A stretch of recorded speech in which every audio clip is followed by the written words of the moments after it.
Hi everybody, it's Julia from Matheson Travel coming to you this week from San Francisco. And I wanted to talk to you this week about travel insurance. It's top of mind. I'm working on some policies with some clients of mine, and it's something that, especially with the hurricane in the news lately, it's something that's sort of, it's worth talking about, and I haven't talked about it yet. And I will let you know that before I was a professional travel advisor, I didn't really think too much about travel insurance. They always ask you if you want to insure this flight, and flights are non-refundable, so, that always has made me think. But now that I'm in the business, I just can't even, I can't even tell you what a big topic it is. Mostly because, unless you're planning sort of a weekend away or something that's less expensive, you're investing a lot of money into going somewhere for a week or 2 or 3 weeks at a time, depending on your trip. And, that can end up being quite a bit of money.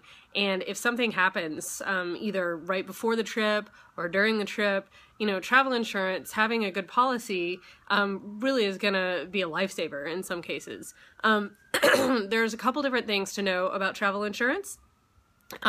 A lot of people, including me, say like, oh, I've got my credit card that has travel insurance on it.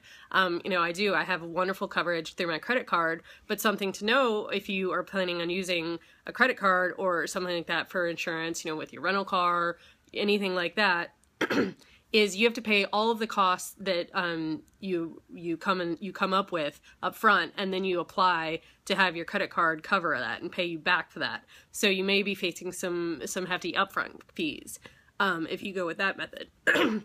Another thing is a lot of times you book a cruise or a tour, the tour company will offer you or the cruise company will offer you the ability to purchase insurance with your tour or your cruise. And that's great, except for if you have to cancel, a lot of times instead of getting cash back, you may get a credit back. So you really want to look at probably third-party travel insurance providers. There's Allianz, there's Travel Guard, there's all kinds of different providers. And you're gonna what these third-party policies give you is all kinds of benefits. Besides, obviously if something horrible happens and you die while you're traveling, they will repatriate your body. These are worst case scenarios, obviously. But, if you're out hiking on a trip and you slip and you break your ankle, they'll help you get home. They'll help you, refund your flights, reroute your flights, all that kind of stuff. They're there for you 24/7 in case anything disastrous happens.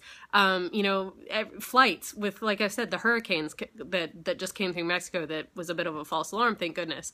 But, if there's a bad storm and your flight gets delayed, winter's coming and snow delays flights all the times. The travel insurance has coverage for everything from baggage loss or delay to trip delay. If you are connecting flights and you miss your flight abroad because your domestic flight was delayed because of a storm, they'll cover you for any expenses and help you reroute and all that kind of stuff. So it's really worth looking at. If you are working with a travel advisor or not, you really should look at getting yourself a policy. And it can really save a lot of money. If you spend 10, 20 grand on a trip and the week before you fall and break your ankle or your kids get sick and you're not going to be able to go on the trip, instead of just, throwing all that money away, a couple $100 can help get most of it back, or if not all of it back. So definitely something to think about. And that's it for this week. I'll talk to you next week.